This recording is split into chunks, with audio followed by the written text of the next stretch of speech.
우리 예배당이 매주일 조금씩 바뀌어가고 있죠. 엘리베이터도 안 되고 불편한 가운데 양해해 주셔서 감사드립니다. 한편으로는 이렇게 조금씩 매주 바뀌어가는 교회를 보는 것도 참 귀한 교훈이다 생각이 듭니다. The Church in the Making. 교회가 뭔가 형성 과정 중에 있습니다. 모든 교회가. 그래서 지상의 어떤 교회도 완벽하지 않고 완전하지 않습니다. 만들어져 가는 과정에 있는 거죠. 그 과정에서 좋은 날도 있지만 힘든 날도 있습니다. 어디로 가야 할지 모르겠다 싶은 날도 있고요. 심각한 위기를 겪는 때도 많았습니다. 사도행전에도 외부로부터 심각한 박해를 받았는데 그때는 오히려 교회가 강하게 손을 붙잡고 기도하면서 더 단단해졌습니다. 오늘 맞게 되는 위기 함께 보십시다. 1절부터 읽습니다. 어떤 사람들이 유대로부터 내려와서 형제들을 가르치되 너희가 모세의 법대로 할례를 받지 아니하면 능히 구원을 받지 못하리라 하니 바울 및 바나바와 그들 사이에 적지 아니한 다툼과 변론이 일어난지라. 적지 아니한 다툼과 변론, 심각한 싸움, 갈등이 있었습니다. 이방인들이 예수 믿고 은혜 가운데 신앙생활 하는데 어떤 사람들이 유대로부터 내려와서 이러면 안 돼, 너희들 교회 다닌다고 다 구원받는 거 아니야, 모세율법을 지켜야 돼, 할례 받아야 돼, 그거 안 하면 다 말짱 헛거야. 사람들이 흔들립니다. 여러분, 이런 갈등이 생기는 이유는요, 무엇보다 상황이 바뀌기 때문입니다. 온 세계에 복음이 전파되고 이방인들이 성령 받고 하나님 백성 되는 일이 들불같이 일어납니다. 참 아름답게 신앙생활하고 있고 능력 있게 복음의 삶을 살고 담대하게 그리스도 증거하고 있는데 그걸 모르고 어떤 사람들이 우물한 개구리처럼, 여러분, 우물 안에 머물러 있는 개구리는 차라리 이해가 됩니다. 우물 밖에 나왔어요. 유대에서 안디옥까지 왔어요. 사람들 예수 믿는 게 보여요. 그런데 볼 줄 몰라요. 옛날 생각 그대로 가지고 있습니다. 그리고 큰 소리 치면서 이래라 저래라 하는 상황. 우물 안에 있던 그 옛날의 좁은 시각 그대로 가지고 있습니다. 옛날 기준으로 오늘의 문제를 판단하는 겁니다. 사실 이방인들을 배제하는 것은 옛날 기준으로도 틀린 것입니다. 하나님은 처음부터 율법이 아니라 은혜로 우리를 부르신 줄 믿습니다. 그 하나님이 지금은 역동적으로 일하시고 세계가 넓어지고 있습니다. 옛날에는 그 틀린 기준으로라도 그런 대로 행세할 수 있었지만 지금은 완전히 달라졌습니다. 그래서 이렇게 말하는 사람들 보니까 바울과 바나바의 입장에서는 기가 막힌 거예요. 그렇지 않다라고 말하다 보니 갈등이 생깁니다. 여러분, 교회에도 갈등이 있을 수 있습니다. 초대교회도 그랬습니다. 모든 교회가 다 그렇습니다. 가정도 그렇죠. 갈등이 없는 가정이 있습니까? 가끔씩 그런 부부들 볼 때가 있습니다. 우리는요, 결혼 후에 부부싸움 한 번도 안 했어요. 진짜예요? 진짜라면 둘 중에 하나입니다. 대단히 성숙했든지 둘 다, 아니면 서로 관심이 전혀 없든지 대화가 전혀 없든지 알아서 그냥 살든지. 교회도 그렇습니다. 모든 교회에 크고 작은 의견 차이가 있고요, 갈등으로 이어질 수 있는데 전혀 갈등이 없다면, 다른 목소리가 안 들린다면요, 그 교회는 숨막히는 권위주의적인 교회일 가능성이 높습니다. 교회 왔다 갔다 하지만 아무도 이 교회가 내 교회다, 주인이라 생각하지 않고 관심이 없는 경우일 수 있습니다. 교회가 뭔가를 열심히 하려고 하고 변화해 보려고 하면은 의견 차이가 생기기 마련이에요. 그냥 가만히 있으면 갈등은 적을 수 있습니다. 아무것도 안 하면 아무 일도 일어나지 않습니다. 그 교회는 뒤처질 것입니다. 빛이 바랄 것입니다. 젊은이들이 떠나갈 것입니다. 세상의 외면을 받을 것입니다. 하나님도 기대를 거두실 것입니다. 건강한 교회는 전혀 갈등이 없는 교회가 아니라 그 갈등을 지혜롭게 은혜롭게 다룰 줄 아는 교회입니다. 초대교회에 있었던 갈등도요, 변화가 있기 때문이에요. 이방인들이 막 밀려올 정도로, 옛날에는 전부 다 유대인이니까 신앙생활 하면 이렇게 하려면 이렇게 해야 돼, 그 기준이 별로 안 바뀌었어요. 그냥 있으면 됩니다. 그런데 이제는 대부분이 이방인 되는 이 상황에서 어떻게 해야 될지 사람들이 준비가 안 돼 있는 거예요. 하나님이 이끌어 가시는 변화인데 그 변화가 싫은 사람들이 있습니다. 이 사람들이 목소리를 높이면서 교회 갈등이 생기는 거예요. 물론 모든 교회 갈등이 있다 그랬지만 어떤 갈등은요, 대단히 위험합니다. 오늘 말씀에 바울 및 바나바와 그들 사이에 적지 않은 다툼이 일어났다 할 때 이 다툼이라는 단어가 헬라어로 스타시스입니다. 문자적으로 들고 일어난다는 말인데요. 누가복음에 보면은 밀랑과 살인이라는 대목에 쓰였습니다. 심각하죠. 사도행전 23장에 보면요, 큰 분쟁 스타시스가 생겨서 천부장은 바울이 그들에게 찢겨질까 하여, 놀라운 엄청난 폭력이 예상되는 그런 단어라고 하는 것입니다. 사람이 찢겨질 정도로 군중이 흥분한 상태. 여러분, 한국 국회의원들이 싸우는 거 유명하잖아요, 세계적으로. 제가 미국에 있을 때 그런 보도가 있었습니다. 뉴질랜드에서 와이셔츠 회사가 광고를 하는데 그 광고에 한국 국회 모습을 잡았습니다. 밀고 땡기고 막 멱살 잡고 하는 모습을 한참 보여주다가 그 다음 장면의 광고가 우리 셔츠는 이래도 안 찢어집니다. 뉴질랜드에서 한국 광고였어요. 근데 오늘 성경에 보니까요, 셔츠가 찢어질 정도가 아니라 사람이 찢겨질까 염려해야 되는 상황, 스타시스, 그거예요. 이 염려를 한 사람이 로마의 천부장입니다. 군대 사령관입니다. 웬만한 소동이면요, 권위로 진압할 수 있습니다. 그런데 이런 염려를 해야 되는 심각한 상황. 여러분, 이 스타시스가 교회 내의 다툼에 사용되었다. 어떻게 생각하십니까? 거친 말이 오가고요, 얼굴이 불그락푸르락 하고요, 죄송하지만 어떤 교회들은 재직해하고 당회하면서요 소리 지르기도 하고 심지어 육체적으로 충돌하는 일도 있습니다. 초대교회도 그럴 뻔했습니다. 얼마나 실망스러워요. 얼마나 안타까워요. 교회를 통해서 사람들이 은혜 받은 사람도 많지만 상처받았다 하는 사람들도 있어요. 언제 은혜 받습니까? 예배할 때, 섬길 때. 언제 상처받습니까? 회의할 때. 그래서 목사님들, 장로님들 가운데 그런 농담이 있습니다. 내가 본래는 회를 참 좋아했는데 이제는 싫다. 당회가 싫어서 회도 먹기 싫다.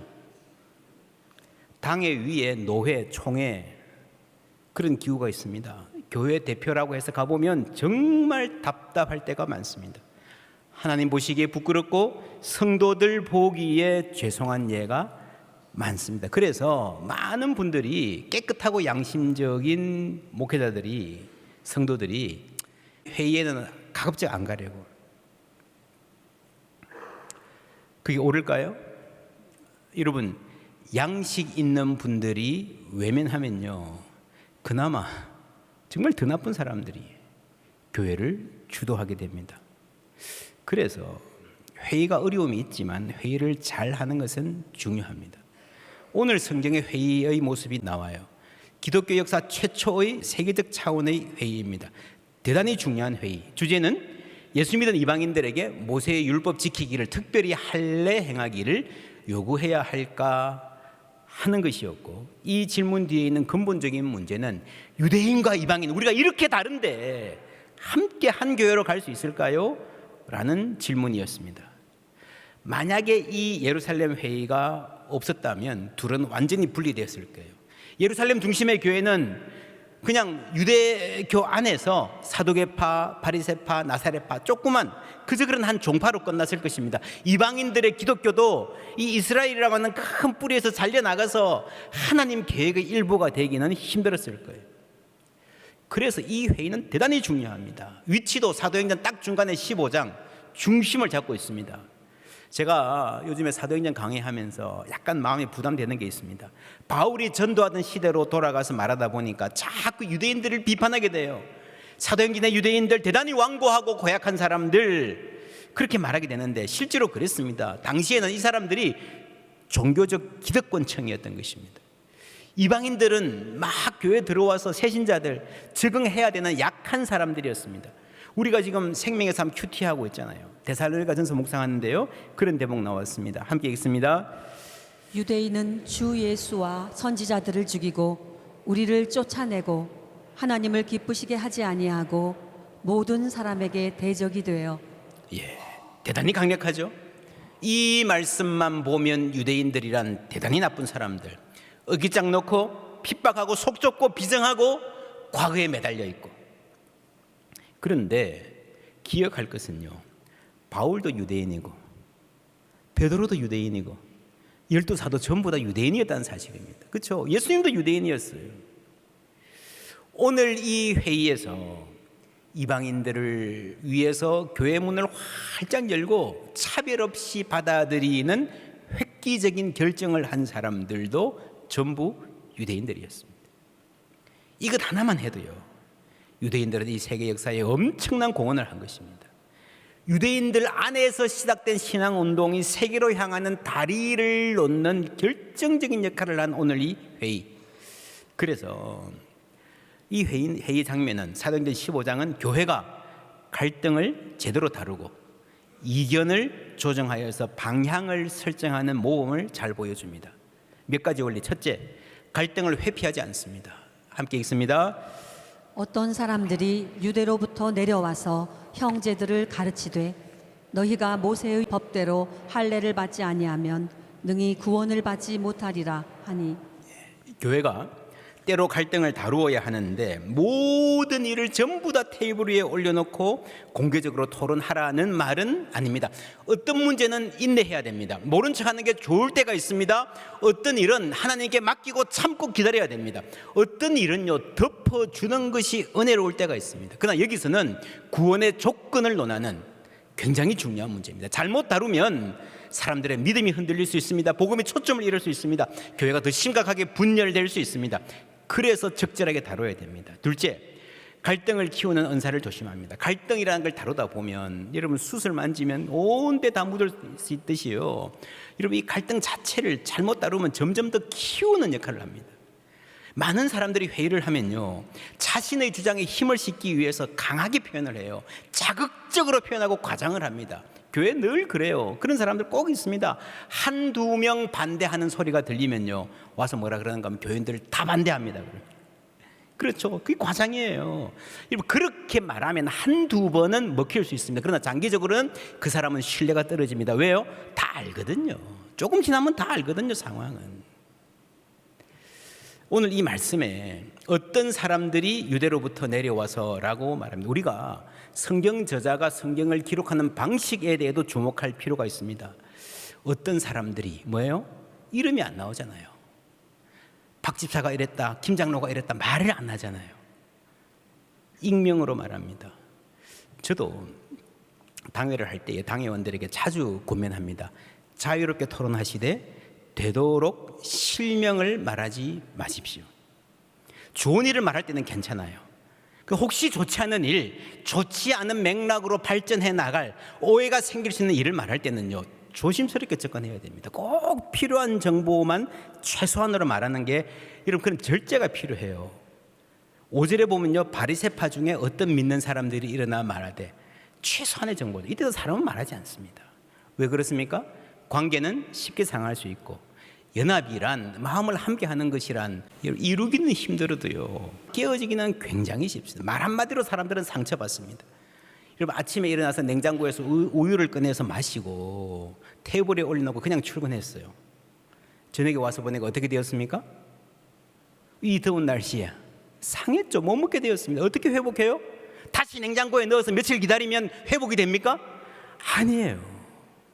많은 분들이 그런 말합니다. 야, 내가 인생 살아보니까 관계는 우유와 같아. 한 번 상하면 돌이키기가 대단히 힘들다. 연합은 깨기는 쉽지만 이루기는 힘듭니다. 그래서 우리는 갈등을 키울 때, 갈등을 다루는 사람은요, 그게 내 손에서 더 커지지 않을 수 있도록 은사를 조심해야 됩니다. 세 번째, 다양한 목소리를 듣습니다. 특별히 현장의 소리. 그냥 회의만 하는 높은 사람이 아니라 현장에서 일하는 사람의 목소리, 약한 자의 소리에 귀 기울입니다. 영어에 underrepresented라는 말이 있습니다. 과소대표라고 번역하죠. 예를 들어서 어떤 나라에 흑인 인구가 한 반쯤 되는데 국회의원은 10%밖에 안 됩니다. 그게 과소대표죠. 2024년에 한국 사회를 뒤흔든 두 가지 사건, 민희진, 안세영, 이분들의 인터뷰. 한 사람은요, 연예기획사와의 대기업과의 갈등입니다. 한 사람은 선수인데 배드민턴 협회와의 갈등을 말했습니다. 이 사람들은요, 나름 셀럽이지만 회사나 협회에 비하면 약자예요. 옛날 같으면 목소리 내기 힘든 사람들이었습니다. 시키면 시키는 대로 하고, 억울해도 집에 와서 베개에 얼굴 파묻고 우는 것밖에 할 수 없는 사람들이었습니다. 그런데 이제는요, 마이크 앞에 서서 말합니다. 자기 말을 합니다.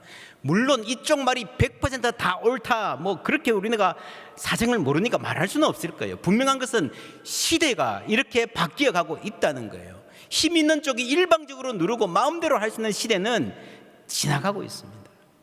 앞으로 더 빨리 바뀔 것입니다. 교회는 처음부터 약자의 목소리를 듣고 다양한 목소리를 반영하려고 노력했습니다. 그것이 오늘 이 15장의 결과입니다. 여러분, 교회의 문제를 예루살렘 교회가 이야기하는데 예루살렘 교회들끼리 말하는 게 아니라 이방 교회 대표를 데리고 와서 그 목소리를 듣잖아요. 그들이 함께 논의에 참여하잖아요. 이게 대단히 중요합니다. 지금 한국 교회 대부분 대표 기관은요, 남자들만 모여서 기성세대만 모여서 중요한 거 다 결정해요. 그러니까 어려움이 많습니다. 장기적으로 이게 개선돼야 되고요. 당장은 당회가 다양한 성도들의 마을을 경청해야 됩니다. 우리 교회는 은퇴하신 성도님들, 교회 20-30년씩 섬기신 분들이 교회 일에 상당한 식견이 있음에도 불구하고 교회 일에 이렇게 말씀하시는 것을 대단히 조심하는 좋은 전통이 있습니다. 심우하시는 분들이 한참 후배인데도 교회 이끌어가는 거 존중해 주십니다. 당회에서는 또 어른들의 의견을 가급적 듣고 존중하려고 노력하고 있습니다. 젊은 사람들의 의견도 잘 반영되어야 됩니다. 내년에 교회 220주년 앞두고 어떻게 기념할까? 어떤 비전이 필요할까? 교회 시설은 어떻게 개선할까? 뭐가 필요합니까? 몇 차례 성도님들 모아서 함께 컨퍼런스도 하고 포럼도 하고 그랬습니다. 그 결과 먼저 본당 리모델링 또 엘리베이터 확장부터 시작하신 것입니다. 그 외에도 많은 의견들이 있어요. 바람들이 있습니다.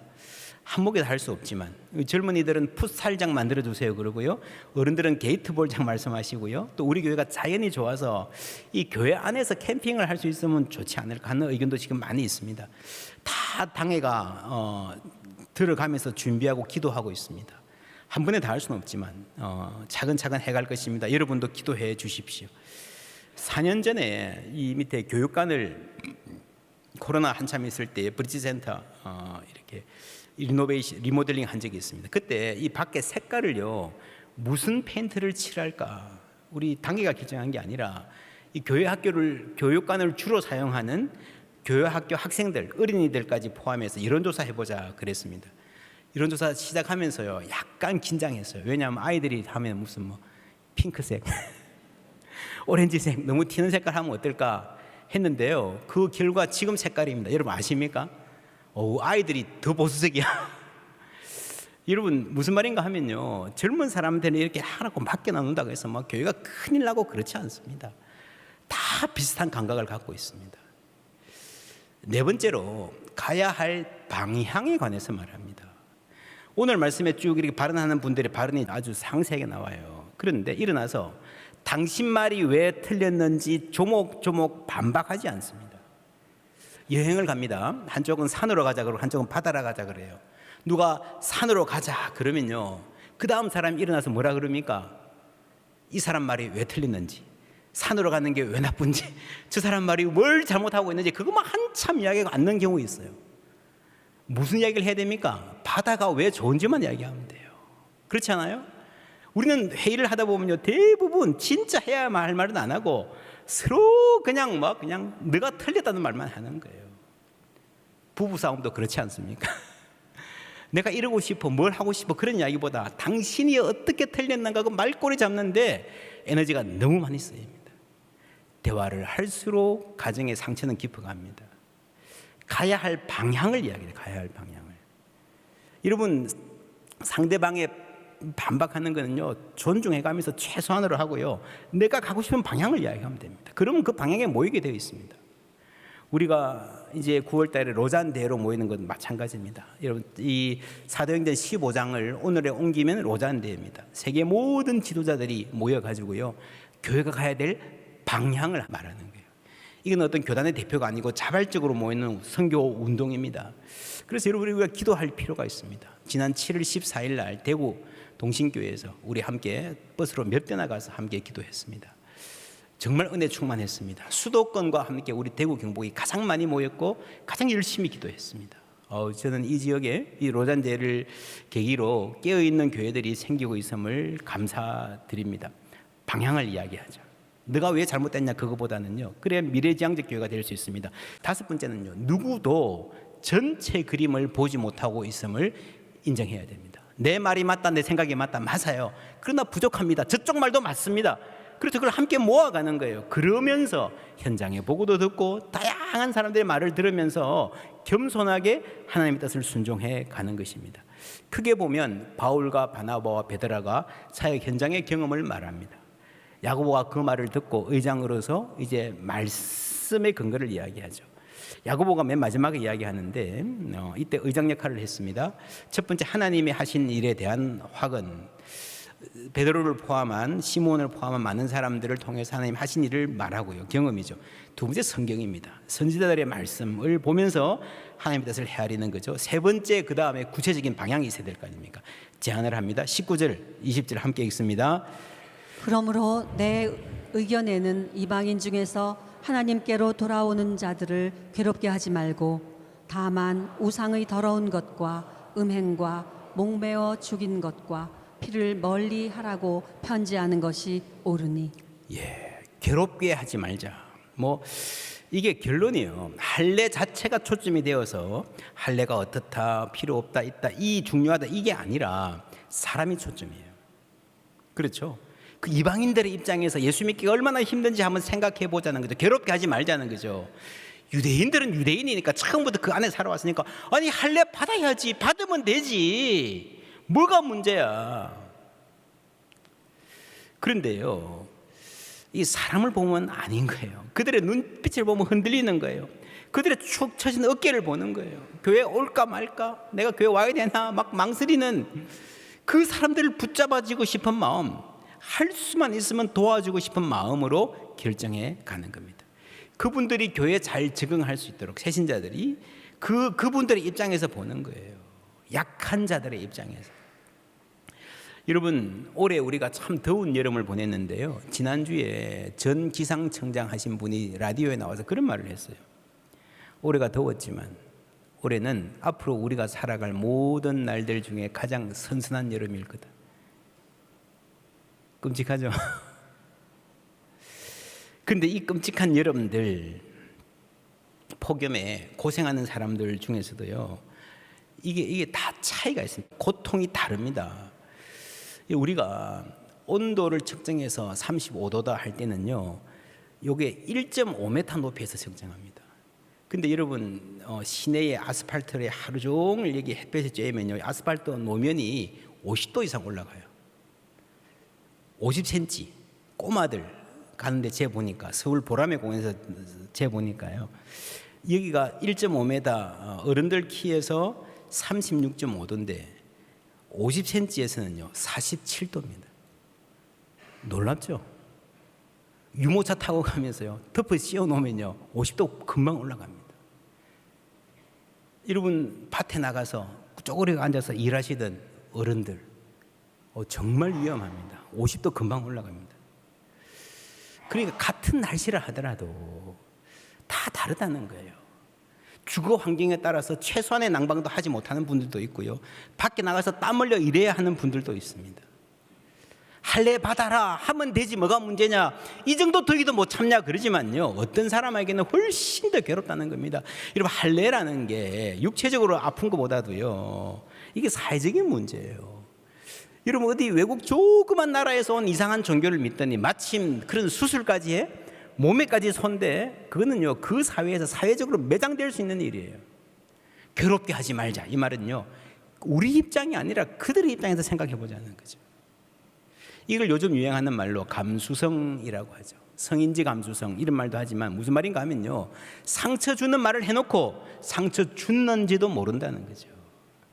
타인의 고통에 대한 감수성이 있어야 됩니다. 이것은 하나님의 마음을 아는 감수성, 하나님이 그들을 얼마나 불쌍히 여길까, 얼마나 귀하게 여길까, 이런 믿음은요, 마음이 통하는 거예요. 하나님과 마음이 통하는 게 믿음입니다. 그러면 하나님 안에서 이웃과도 마음을 알게 되는 겁니다. 그래서 그게 바로 선교예요. 영적인 민감성을 가지고, 저분들이 얼마나 고통스러울까, 선교적 감수성을 키워나가는 겁니다. 사도행전 전체가 처음에는 그런 사람들 아니었는데요. 여러분, 이 사람들이 바울과 바나바가 안디옥 가서 이방인들과 함께 신앙생활을 해보니까 그들의 아픔과 눈물과 소망을 알게 되는 거예요. 감수성이 커져가는 것입니다. 8절에 또 마음을 아시는 하나님이, 그렇죠? 하나님이 우리 마음을 다 알고 계시는 줄 믿습니다. 그 하나의 마음을 아는 게 신앙이에요. 우리에게와 같이 그들에게도 성령을 주어 증언하시고, 뭐라고요? 믿음으로 그들의 마음을 깨끗이 하사 그들이나 우리나 차별하지 아니하셨느니라. 여러분, 유대인들이 예수 믿고 하나님 앞에 설 수 있는 것은요, 그들의 행위 때문이 아니라 믿음 때문이에요. 하나님 깨끗게 하셨기 때문에 설 수 있는 줄 믿습니다. 이방인들도 마찬가지죠. 믿음으로 그들의 마음을 깨끗이 하사. 무슨 말입니까? 여러분, 아이들이 이 여름에 더운데 밖에 나가서 운동하고 왔어요. 어떤 아이들은 막 축구하고 막 흙바닥에 뒹굴다 왔어요. 어떤 아이들은 저 옆에 얌전히 있다 왔어요. 그래도 여름이니까 땀 많이 흘렸겠죠. 어른들이 보고, 야, 너희들 다 목욕해라. 다 깨끗이 목욕시킵니다. 옷도 다 갈아입힙니다. 그러고 나왔어요. 이제는 흙바닥에 뒹군 아이들하고 저쪽에 앉아있던 애들하고 차이가 있어요, 없어요? 없죠. 목욕하기 전에 내가 좀 더 깨끗했다, 이러면 그거 아니라는 거예요. 유대인이든 이방인이든 모두 다 하나님이 불쌍히 계셔서 하나님의 은혜를 베푸셔서 믿음을 주시고 그 믿음으로 깨끗하게 해주신 줄 믿습니다. 오늘 질문이 그거였지 않습니까? 유대인과 이방인 이렇게 다른데 함께 갈 수 있을까? 여러분, 이렇게 다른 건 우리 생각이죠. 하나님 보시기에는 별로 다르지 않은 거예요. 모두가 죄인입니다. 모두가 하나님 깨끗하게 하신 줄 믿습니다. 그래서 결론을, 은혜로운 결론으로 갈 수 있었습니다. 근데 이 회의가 처음에는 싸웠잖아요. 막 치고받고 하기 직전까지 갔잖아요. 근데 이렇게 결론을 내릴 수 있었던 결정적인 전환점이 어디인가? 12절입니다. 함께 읽습니다. 온 무리가 가만히 있어 바나바와 바울이 하나님께서 자기들로 말미암아 이방인 중에서 행하신 표적과 기사에 관하여 말하는 것을 듣더니. 온 무리가 가만히 있어. 그리고 회의를 시작할 때 시끄러웠어요. 막 고성이 오갔어요. 네 말 다 했나? 사람들이 흥분하고요. 막 이러다 멱살 잡겠다 싶은 스타시스, 심각한 분열이 있었습니다. 그런데 함께 하나님이 하신 말씀을 듣는 가운데 어느 순간인가 온 무리가 가만히 있어. 할렐루야. 여기서 꼬인 실마리가 풀리기 시작하는 것입니다. 설득력 있는 말이 아니라 침묵에 의해 꼬인 실타래가 풀리기 시작했습니다. 그리고 위대한 결정 뒤에는 위대한 말이 아니라 위대한 침묵이 있습니다. 여러분, 침묵한다는 것은 100% 동의한다는 거 아니에요. 아직은 석연치 않아요. 그럼에도 불구하고 두고 보는 거예요. 하나님의 음성에 귀를 기울이는 거예요. 여러분, 그럴 때에 우리가 침묵해야, 내 의견을 내려놓아야 하나님의 음성을 들을 수 있습니다. 하나님의 뜻이 드러날 때에 인간 의견의 차이는 사소해집니다. 그래서 어떤 회의를 하다가 혹은 여러분 가정에서 대화를 하다가 정말 격해지면요, 잠시 침묵하는 게 좋습니다. 회의의 과정으로서의 침묵 필요합니다. 때로는 저도 우리 당회나 해제기 할 때에 어려워지면 이렇게 해도 되겠다 싶은데 아직 그런 일은 없습니다. 참 평화 주심에 감사드립니다. 혹은 이런 어디서요 막 말이 막 난무하고 오가고 막 거친 말이 오갈 때요, 내 마음이라도 침묵하게 할 수 있으면 참 좋습니다. 우리가 모두 이 사도행전이 성령의 역사 아닙니까? 그죠? 이 회의하는데도, 이런 가족들과 대화하는데도요, 그 안에 성령 하나님 살아 계셔서 역사하시는 줄 믿습니다. 그래서 마음을 고요하게 하면요, 성령 하나님의 음성이 들려요. 하나님이 나를 어떻게 보실까 하는 지혜가 주어질 줄 믿습니다. 그래서 우리가 마음을 고요하게 하는 훈련을 해야 돼요. 자꾸 말하고 또 말하면요, 여러분, 하나님의 음성을 들을 수가 없습니다. 살아계신 하나님, 날 살피소서. 살아계신 성령님, 날 살피소서. 그런 찬송이잖아요. 여러분, 하나님 입장에서 보면요, 내가 왜 이렇게 기분 나빠하지? 이 정도 기분 나쁠 일이 아닌데, 그죠? 내가 왜 이렇게 목소리를 높이지? 내가 왜 이렇게 실망하고 있지? 내 영혼은 어찌하여 낭망해하며 불안해하느냐? 그렇죠. 내가 왜 이렇게 분노하지? 우리가 이거 중요하다고 막 하는 순간에 제3자가 보면요, 너무 우스운 경우가 많습니다. 별거 아닌 거죠. 그걸 아는 게 지혜입니다. 또 때로는 내가 왜 이렇게 불안해하지? 내가 별거 아닌 일에 왜 떨고 있지? 하나님 나와 함께 계신데. 이런 지혜 있기를 주님의 이름으로 축원합니다. 침묵을 연습해야 됩니다. 성령 하나님 우리 가운데에 함께 하실 때에 성령 하나님 온유한 분이시거든요. 비둘기 같이 온유한 은혜의 성령 오셔서 거친 마음 어루만지사 위로와 평화 주소서. 우리가 특별히 내 마음이 거칠다 싶을 때에, 내 말이 거칠어질 때에, 내 표현의 가시가 돋칠 때에 침묵하고 성령의 은혜를 구하시기를 축복합니다. 그럴 때 온유한 성령님 우리와 함께 하시는 거예요. 그럴 때 우리가 위로와 평화의 사람으로 살게 될 줄 믿습니다. 이 위로와 평화 우리 심령에 주시기를 원합니다. 우리 교회에 가득하기를 원합니다. 여러분 가정의 모든 대화 가운데에 성령님 주시는 위로와 평화 넘치기를 축복합니다.